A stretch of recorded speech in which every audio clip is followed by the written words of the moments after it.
We have breaking news that we're going to get right to now with our Adrian Wojnarowski, and it starts with a man who's been in Oklahoma City for the past, 5 years? Woj, what can you tell us? Sage, I'm told Billy Donovan has agreed to a deal to become the new head coach of the Chicago Bulls. Arturas Karnisovas, the new executive VP in Chicago, was real aggressive in pursuing Donovan. Once he walked away from the Oklahoma City Thunder job, they had already interviewed a number of candidates, but two former Big East guys, a Providence guy, a Seton Hall guy now, leading the fortunes for the Chicago Bulls. I'm told that Donovan really connected with Karnisovas.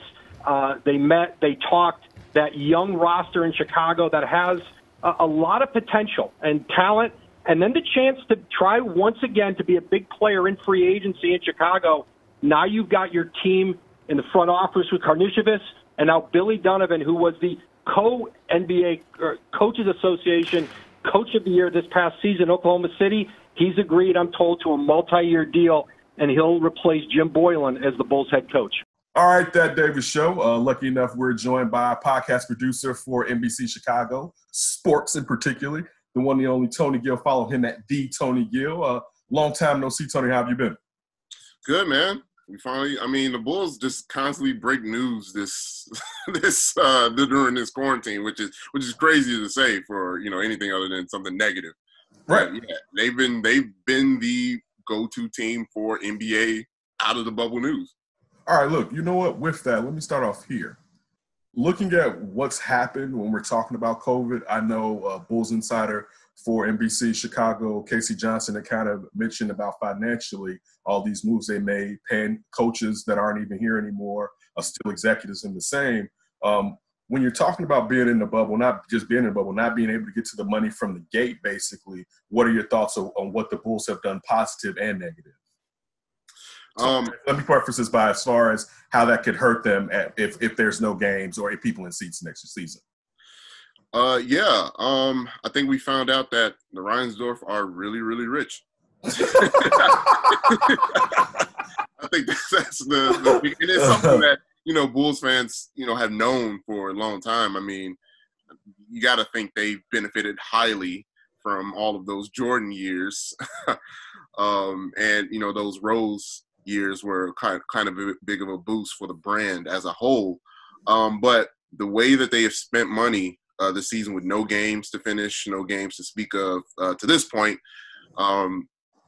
Commissioner Adam Silver went on CNN and said they're looking at, January as the, earliest date possible to start the next season. And at that point, we still don't know if fans are going to be allowed just yet. But the Bulls went on and did what they were supposed to do regardless of what was going on. And it really showed their dedication, honestly, with the move so far to change and to get their brand back on track and to not having it be one of the jokes of the league and around the league. And that's an investment. Regardless of when was the appropriate time to spend, they had to change that narrative, and they're still changing that narrative. It's not going to happen, overnight. Just because you spend a couple dollars doesn't mean that, that narrative about your organization is just going to change like that. Like, no, this is still an ongoing process, but so far they've done all the right things that they needed to do. Look, I want to get to Billy Donovan, but you're our resident Bulls insider. You hit us with. I'm not that much inside. Hey, I take what I can get. All right, brother. You're connected to people that are even closer, much more than I am. So listen, you told us that Outlets Pass Jr. was going to get this gig about 2 weeks ago, a week and a half ago, and that's Wes Unseld Jr., assistant head coach of the Denver Nuggets. Now, was it a situation where they weren't going to wait for him, or was it really just that apple with Billy Donovan was probably just too bright to even go with one of these first-time head coaches?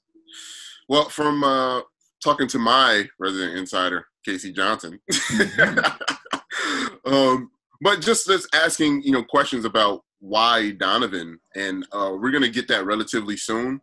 They're going to have their press meeting, and that's going to be one of the first questions for sure is why Donovan? You know, why that? You've never worked with him before. You don't have a prior relationship with him. Why make that choice? And from reading what Casey has wrote and what Casey's reported, and you know, Joe Cowley and everybody else, and what I can garner is they connect really on a personality level. And Arturas must have gave him the ultimate speech and the ultimate confidence about what's coming for this team down the line, because as we know, the reason why Donovan split from OKC is he didn't want to be part of a rebuild. And just looking at it from looking at the two organizations, the Bulls and the Thunder, I know the Thunder are going to take a step back, but they're about to resurge like relatively quickly with all the assets that they have. All the draft picks. Right. And if you had to make a choice, in my opinion, I would think sticking with one, a proven executive in Presti. Sam Presti, yeah. And the growth of Shai Gilgeous-Alexander and the assets that they have, I would have probably stuck that out if it was my choice. Okay. Because the Bulls, again, unproven. I mean, yeah, they got some pieces that you can work with, but I mean, Zach LaVine's your best player, right? Is he that much better than Shai Gilgeous-Alexander? I mean, it's up to the eye of the beholder, I think, at that point. I would say, yeah. I mean, Gilgeous-Alexander's defense, I think, and not to say that Zach's playing D, but it's one of those things still, and at least Zach has more hops. But it's funny when you mention that. That Davis Show, right here we have Tony Gill, podcast producers for NBC Chicago here. Follow him at the Tony Gill. I want to ask you this before we get into Arturas and Mark Eversley. Does this really say that the Bulls have better talent than OKC? Because I'm with you. I said on the show yesterday evening that I would feel like with Sam Presti picking high in the lottery, I would say from 1 to 8, he usually hits. I mean, we're talking about – Kevin Durant was a given. But playing Russell Westbrook coming out of UCLA at point guard, James Harden, you know, like – so I would feel, like you said, I would feel inclined to perhaps say with Sam Presti, maybe that also talks about where that relationship had necessarily went. But I wanted to focus on Arturas Karniasovas and Mark Eversley, because usually when you've been given your first opportunity to have control, you don't let it go. And when you have a first-time head coach who, he owes you that opportunity. Regardless of him working himself up and other organizations wanting him, he still owes the people that gave him his first break for a certain period of time. We saw with Thibs how that kind of wore off or whatever. But for these guys to have this power because they're in new positions, and it would be first-time VP in charge of basketball operations, first-time GM, then a first-time head coach, for them to have the brass to sit there and bring in someone with such recognition who can really tell them no, what does it say about these guys not necessarily operating with ego? Yeah, I mean, again, when I was mentioning before and leading up that when they were interviewing, because it's not just one-sided. They're not just interviewing the coach is also interviewing you know, the organization. And from what I can garner, I mean, this dude's not cheap. I mean, he's not coming cheap. So the speech and the plan that was laid out by Arturas and Mark Eversley must have been very profound, that it grabbed him where he's like, I'm here. I mean, he just left OKC like, what, 2-3 weeks ago? Maybe 2.5, maybe. And he already was a finalist after that, and then he gets the job. Like, the conversation and the two parties meeting must have been like, they must have been so cohesive in their dreams and in their goals and aspirations of what they want. Maybe the returning the Bulls back to their prominence must have been a gauging factor. Again, the Bulls, they got clean books going forward too. After this season. And from a coach that has had star players basically since he got into the NBA, that narrative must have been like, look, we're going to give you stars to work with. We're going to have something, either we believe in this talent currently, or we believe that we can move some of this talent to get a bigger landing piece later down the road. And it must not have been a pipe dream. It must have been like, oh, we're just going to go in and no, here is how we're going to do it in the next 2 or 3 years, or the next 2 years, we're going to be contending, or to that degree. Because I don't see Billy Donovan, no matter how good the speech is, if they're talking like in 3 years, yeah, or 4 years or so, that's when we're going to compete. I just don't see him taking that job. So I'm assuming we're going to find out more this week when they do present him formally to the media. What was said that got you so excited about taking this job, a job that admittedly isn't the best one out of the groupings, and especially since he was highly touted. And I'm sure he was Mark Stein reported earlier today that he was a finalist for the Sixers job too. So, and it's like, let me ask you this. Let me ask you this, Tony.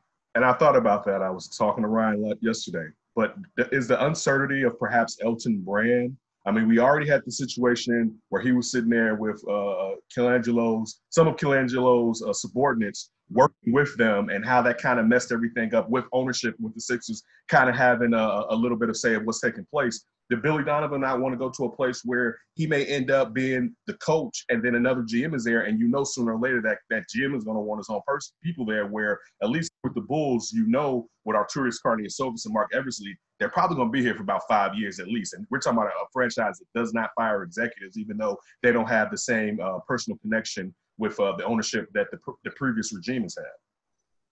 I think that's another great question that will be brought up. I'm giving that to you. Yeah. Right. Thank you. I definitely take that. I'm here all week. But I mean, that's a great question. That how do you gauge, when you're wanted as a coach, how do you gauge what's important to you? With him taking this job, talent must not have been the number one.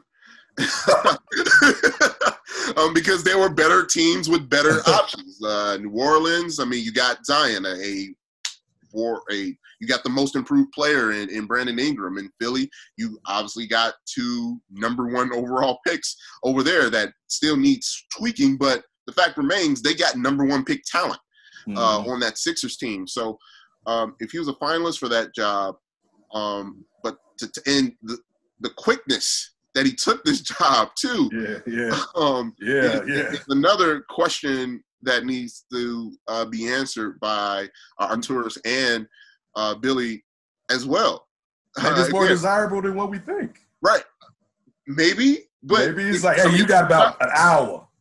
Charles Barkley just said the other night it was one of the worst jobs in the league. And we did an episode on Bulls Talk podcast, I think last week, about where do you rank this Bulls job, and we all had to agree this is not one of the better ones that opened up. It was one of the fastest ones to open up, but as the season kind of continued and progressed, that Nets job looked good. Obviously the Sixers job, the Houston job isn't one to sneeze at. There were better opportunities for coaches looking to win and win as soon as possible, but for Bill Donovan to take this one is very interesting. We know he wasn't going to take the next job with a burner account. You know what I'm saying? We'll get into that a little bit later. Look, just to speculate, and one thing that you brought up and mentioned, that this would seem like this is going to be a situation where it's like in 3 years, you're going to be, I hate to say contention, but especially out in the East, it is easier. That 3 years you're going to wait. So it's a joke. It's just like, hey, we got the assets. We got this nice contract with Levine. Your buddy's sitting there in Washington at any moment. And then, saying that the Bradley Bill little cherry to try to entice him, and all the years he was watching Joe Kim up here rooting for his players. Just like I say, it's one of the jokes. But I also want to talk a little bit about the changes, because I've been a huge Billy Donovan fan since that Joe Kim Noah, Al Horford, Corey Brewer team down there in Florida. Like that was my squad. That was my last real college squad. Were you duped by Corey Brewer too? You say what? Were you duped by Corey Brewer too? No. He was my favorite out of that group. I thought he was going to be a dude. I loved his story because I remember his father was sick back then. I thought he was going to be a lockdown defender. Now, I'll say this. I wonder if he would have come into the NBA today, being as light as he is in the backside, to back then, would even his defensive prowess be even better? Because, like, you look at somebody like Jason Tatum. Jason Tatum 15 years ago, his little light ass ain't going to be like the great defender that he can be right now at times. Jason Tatum is one of the better perimeter defenders, also as a scorer. I don't think he could have done that 15 years ago. So, and again, I'm not trying to compare Corey Brewer to him, but I was a Corey Brewer guy, all right? Like, big time, a Corey Brewer guy. But look, looking at that team, and I brought up Kevin Durant with the burner account situation where we found out he had a burner account and he was casting aspersions on the coaching acumen of Billy Donovan. So you go from that first year, KD's last year, and they made it to the Western Conference Finals 3-1. We won't do that one right now. One. But KD leaves. Then you go the 3 years of Russ averaging the MVP, right? Just trying to show his adaptability. And then you go to the PG Russ year where PG was in the top 3 and MVP voting for the majority of the year before Schroeder got hurt. And then you got Chris Paul, Shai Gilgeous-Alexander, Danilo Gallinari, and Steven Adams, and a bunch of other pieces. And to me, like, especially this year, it just kind of showed his versatility. So defensively, you know what I'm saying? I was reading Stephen Noah article talking about the blitz scheme as being the same as Jim Boylan's, but then you look at how, you know, he switched it up for this last year's team. So defensively, how do you view Billy Donovan? And then, because I think usually that's going to be looked at in a favorable light, but also flipped into the X's O's offensively, where he kind of still get dings for being too simplistic, to say the least. Yeah, I think a benefit for Billy is his adaptability to whatever roster that he's given, and he's shown that in his NBA head coaching career, and that's a bonus, that's a plus, because we in Chicago, we really haven't seen this roster used to the best of its capabilities, and so having a coach that is used to, let's try this, let's move this around, let's do some different things, and being able to listen to his players and adjust to what makes the group work better together, I think is a bonus, because obviously Jim was very hard pressed on what he wanted to do and what his game plan was, and no matter the fit or whatever, that's what they were going to do. Rigid. Right. But a question that does come to my mind, and you're going to have to ask, is why did KD want out? You know, he's what, healthy second best player in the world. So in some minds, didn't he want out already? So best player in the world. We know why he wanted out, and it begins. His first name begins with an R, and his next second begins with a W. Right. Okay. Even to that point, the head coach couldn't figure that dynamic out of two elite stars. Why couldn't he figure that out?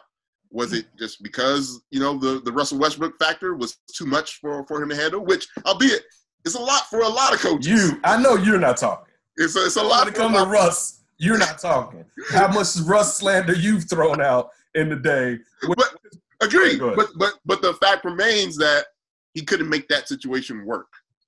I don't think nobody can. That's the fact of the matter. I did think perhaps. I still cast aspersions on Scott Brooks for that or whatever. But like over the years, and you just look at like basketball, and I'm not trying to diss Russell Westbrook's basketball IQ, but just, no, you can. Yeah, I am. I am. But just looking at the ebbs and the flow of the game, and I kind of get why KD wanted someone who, when it comes to like classic basketball, knowing the ins and outs and not just going full go all the time, knowing sometimes that there's a better way to attack than just going full bore. Mm-hmm. Why he ended up in GSW, but also why he ended up with Kyrie. Now I don't know how the Kyrie thing is going to work, but you kind of get the basketball IQ of Kyrie, and it's just one of those things. When I see Russ in Houston, I'm like, man, I see why KD was just like, forget it, because it just gets to the point like where it's like, yeah, they had a chance to win the title that year. That year, they probably should. They may have been able to beat maybe Cleveland, right? Mm-hmm. Because that's not the same team that lost to LeBron when LeBron was in Miami, right, and won his first title. They were more seasoned at that point. But They were missing James Harden, but even with that, they had kind of made up for it a little bit or whatever. And Harden wasn't necessarily Harden, and he is necessarily today. But still, when I look at Russie, man, and just like, man, you just gonna be you, right? And it's like you love that about him, except when it comes to basketball. You gotta, bro. You gotta getting back to Billy Donovan. You gotta adapt. You gotta be malleable. You know what I'm saying? Like you gotta get in there, and maybe you'll never become a good shooter, but are you really practicing, and have you really changed for this new NBA? You know what I'm saying? Like just one of those things. So I don't put that one. Especially, let me ask you, think about it like this too. You're a new head coach, right? And Billy Donovan. Yes, you're trying to make sure Kevin Durant is not going to leave, but clearly one foot was probably outside of the door. One, because you brought in a new coach. This isn't his guy. I wonder even how the conversations went between Sam Presti and those two star players about bringing in and who he's bringing in. And you're bringing in a college guy. Like, dude, I was in college for like this long. What do I have for a college guy? Like, bring me someone who's great and maybe who knows what he's doing in the pros and not necessarily learning on the job, which we used to having here in Chicago. Finally, we didn't necessarily get it. But being a coach, you got to try to get into this guy's head in KD and also this guy's head in Russ. But also you're trying to prove to them that you're just not a college coach. And I think in 1 year, that's a lot to try to accomplish with those two guys, especially when you can kind of say they had different agendas. You know what I'm saying? Russ was going to prove he was Russ, and KD was going to look for something that was aesthetically pleasing to him, I feel.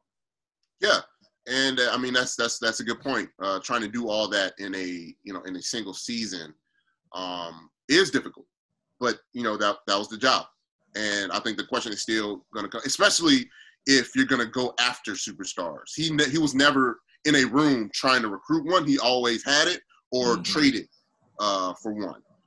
So how are you going to convince, another Giannis, for example, that the Bulls are going to be the best fit for you in your pursuit of a championship ring right now? And I'm very interested to see that. And also, this Brad Beal thing is very interesting. Like, I get it if it was just one tweet that he had about the Bulls situation and head coaching situation, but he's done multiple ones, and that intrigues me. Oh, really? So if that was brought up in that meeting, like, hey, we know your boy wants out. We got some stuff here to get him here. We think we can make that happen if you want that to happen. And I mean, again, I'm not that plugged in yet. No, we're going with this. We're going with this. This is facts now. Really, really interesting. Ryan, write this stuff up right away. that Brad Beal has been so vocal on social media about the Bulls specifically. And on top of all the rumors that, teams are asking about Brad Beal and what the Washington Wizards are going to do, because, I mean, it doesn't look like Washington's going to be doing much of anything the next few years. And the Bulls have a lot of room and a lot of pieces to make that happen if they want to speed up a little their winning window. That David Show, lucky enough to have Tony Gill. Follow him at The Tony Gill, podcast producer for NBC Chicago, holds down everything there. Elite when it comes to his job. Believe it as being mine now, our ex-producer helped us to reach so many different levels. Always going to appreciate that.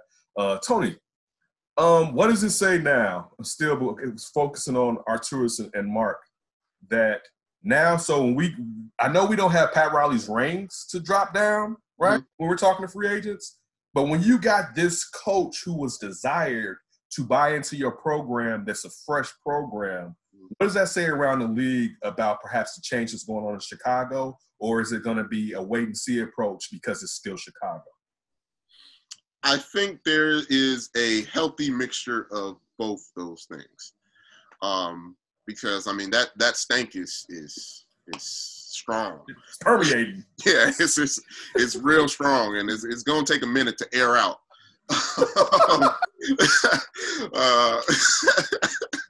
Yeah, it's going to take a little minute for that to air out, even with the essential oils of Mark Eversley and Arturas Karnisovas. But I think that it's a good start. It's a good start that they've deep cleaned And I'm just gonna keep going with this with this metaphor the whole time. Just keep going. There's some solid deep. They pulled up that rug. They really aerosoled and deep cleaned everything with Arturas's move so far. Getting respected people into the organization, empowering those respected people to do their jobs. I think that is an excellent starting off point for this organization. That respect doesn't come in an instant. I mentioned that before. This change isn't going to happen overnight. It's going to take a season or two, at least one season, for the league to figure out, like, the Bulls know what they're doing. And now we have to add them when we are pursuing our own individual team pursuits of winning championships and acquiring talent and stuff like that. We have to think about the Bulls now as a legitimate threat to our success as the Detroit Pistons, as the Cleveland Cavaliers. I'm just talking about the teams in the division, let alone the Eastern Conference. That the Bulls are coming. And we should also be aware, at least short term. Lay it down, lay it down. for the, and just for small goals for the 7th and 8th seed, like, I know it's been like a cluster of, Orlando and Charlotte and those teams. Now you add another one to that mix of teams that want to be in the playoff picture going forward. Look, he's a disciple of Rick Pitino, so just to throw a slight out, we're not going to find him in some Italian joint getting it in after hours, are we? I have to do it, all right? Just to be myself. Considering everything that Florida football was doing while he was there, right? At least you can say he's good at hiding. Put this over here right now. Look. Let's switch off and talk a little bit about the players. One, so the players are going to resume with their workouts. I know that it's not mandatory, but clearly they better show their asses up because they haven't been together since March. One, how's that going to affect you, and how do you know, as far as interviewing and contacting players, how's that going to be changed now when you go back to the Advocate Center, and how are you going to be able to interact with the coaches and the players, or will it be similar to how it was when the COVID kind of was starting off, and how they kind of like had them come up and talk on the podium, and you guys had to sit in the distance? Well, everybody's there except for Chris Dunn, because he's he's going to be a free agent, and at this point, it doesn't really benefit him. Yeah, he could injure himself. Most likely he probably won't be a Bull going forward. Unless he almost got that defensive team that me and Michael Walton predicted 2-3 years ago. Yeah, he almost got it. He almost got it. But there's nothing more that he can do to improve his stock, in terms of as a value piece to this team, or to the rest of the league by showing up to, voluntary camps where he could potentially get hurt. Denzel is also in that vein. He's going to be a potential free agent, but he hasn't played at all. So it would benefit him to show at least the organization that he is down to, to play ball, so to speak. Yeah. But how they're going to do things, at least for the short term, is nobody's showing up at the Advocate. There hasn't been any no's. Everything has been via Zoom so far. Every press conference, every player interview that you've heard or seen quotes from the local beat writers, it's all been via Zoom. And the Bulls PR has been very, very good about, at least so far as the new season gets prepared to go on, to having players on those Zooms. Arturas has been, very open when he's made available on these things. And this week they'll do the same when presenting Billy Donovan. I don't know what it's going to be like, honestly, when the next season really starts get going. I think that's still up in the air. The NBA, I think, to their credit, they want fans in the stands. So they're going to push back.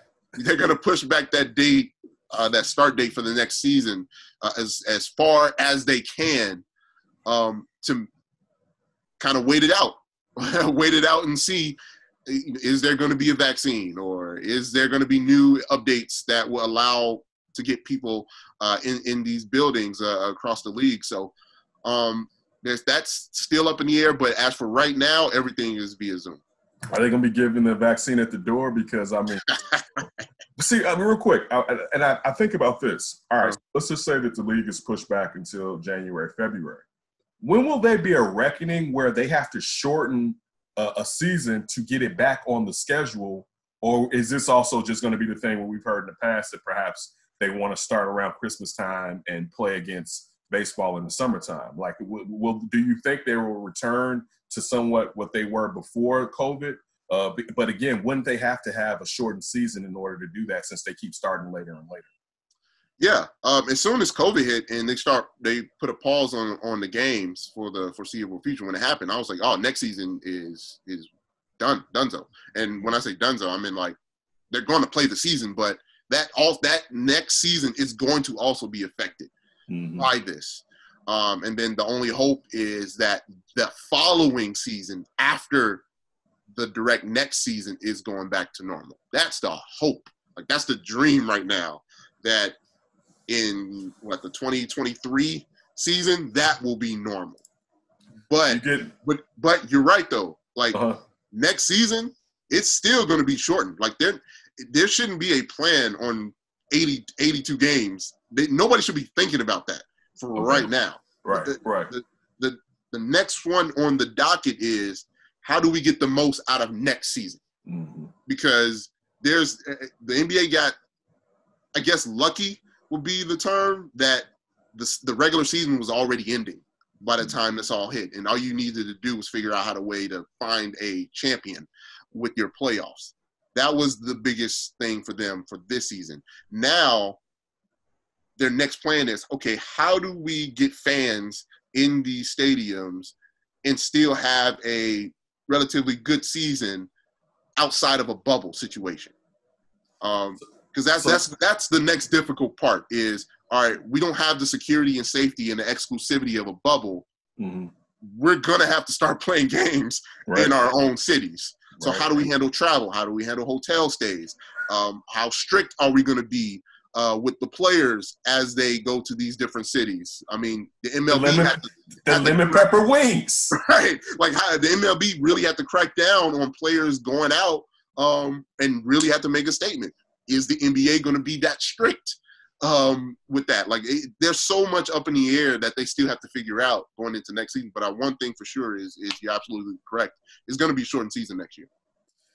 That Davis Show, Tony Gill on here with us. Tony, on some COVID stuff real quick, especially because you're someone that was at the United Center all the time, reporting on the team. How quickly are you going to take, the vaccine so you can get back into those streets and doing the things that you need to do? That's a good question, Ken. I mean, it's 1.0. You getting the 1.0? I'm waiting for the 2.0. Put it this way. I'm not in a rush to go back to the United Center. I'm gonna see what it does first. What it do? Yeah. I'll wait till the update. He said comes out versus the beta. Anthony Fauci, what it do? But look, Tony, we're coming up. The draft's coming up. The Bulls lucked into the fourth pick. All right. This also kind of winds in. I wondered if this had anything to also do with enticing perhaps Billy Donovan. So one, now looking at it, I know the Athletic ran a new mock draft with our Darnell Mayberry picking the guy that I asked him when I interviewed him like a month ago, would Wiseman be there? He didn't think Wiseman would be there, but he has Wiseman falling to the Bulls. But what would be best pick for the Bulls? I'm an Edwards-Wiseman guy. And do you think perhaps, as we were just talking about, to entice Billy Donovan, maybe it's not grooming that talent, but maybe it's moving that talent. So do you think that talent is going to be here in the future because they may be using that to bring in an all-star player to get this team moving along the timeline a lot faster? There's so many options that they can do with that fourth pick because it's just outside of the three known commodities. But it's still it's still a top 5 pick. So there's still value there. this is just me because, again, we don't know the drafting habits of this group yet. I mean, we've conditioned with Garpax on how they move that, it's interesting to learn another's patterns. But I want to say that just using all the information that we have, how quickly they signed Billy Donovan, I don't know how much it benefits you to take another 18-year-old if you're looking to win. I'm leaning towards trading Wendell Carter. I got you. I'm with you. I'm leaning more that I think there's an equal chance that they can trade up or down with this, depending on the goal. Again, if the window is we want to be continually in the playoffs in a year or two, this drafting another non-commodity, again, outside of that top three, another young player that you have to find time for, is that beneficial to the short-term window? It might be beneficial for the long-term window, but how long is that long-term window that you're talking about? Who would you move up for? LaMelo. I knew you was going to say that. I knew that was ahead you written on. LaMelo and Edwards. Mm-hmm. If Wiseman is falling to you, by all means, Arturas didn't shy away from taking Yusuf after already having Yusuf Nurkic. Mm-hmm. So they had that for a couple and let it play out. And they said, all right, Jokic is going to be the guy. Let's move him. So, I mean, that is also a possibility that they say, all right, well, Wiseman is the most talented guy here. We have to take him because he's the most talented guy left on the board. We'll figure out the stuff later. So, I don't know what Arturas is going to do at this point. We've seen him in what Denver has done over, years, and they've been kind of all over the place. They've taken high ceiling guys and big risk guys. They've taken high floor guys, and not as high. Like we've seen them trade, up and down. So at least we know for sure he's not closing off any opportunity that he feels that will make his team better. And I think that's the most beneficial thing that Bulls fans can think about is whatever they do, we can analyze it after they've done the move and why that they did the move that they did during the draft. But at least we know that they're open to all of the options, which is all, you can ask for. Real quick, any coveted assistant that was either with him at OKC or that has a connection to Billy Donovan that you would like to see on the bench with him with the Bulls? Oh, Mo Cheeks, baby, let's go. Yeah. Oh, yeah, sure, Maywood. We got to do that. Yeah. But, I mean, I think the current assistants that they have are going to have a really good shot of sticking around. Okay. If anybody, again, Mo Cheeks would be a guy. That would be the only one that I can think of. But I think Arturas likes the Bulls' current lead assistants right now. Of course, it's Billy Donovan's staff, but I don't think they passed on that conversation when they were talking about, hey, we really like our current assistant situation. And we would just like to see what you think of them and how you can make that work. But Mo Cheeks would probably be the one. All right, T. Always appreciate it, my brother. Everybody make sure you follow Tony at The Tony Gill. Get all of the podcasts from NBC Chicago. He's over there regulating and taking care of it. His professionalism and ear is through the roof. Tony, be safe out here, man, and I always appreciate it. Love you. Love you too, bro. Take that vaccine!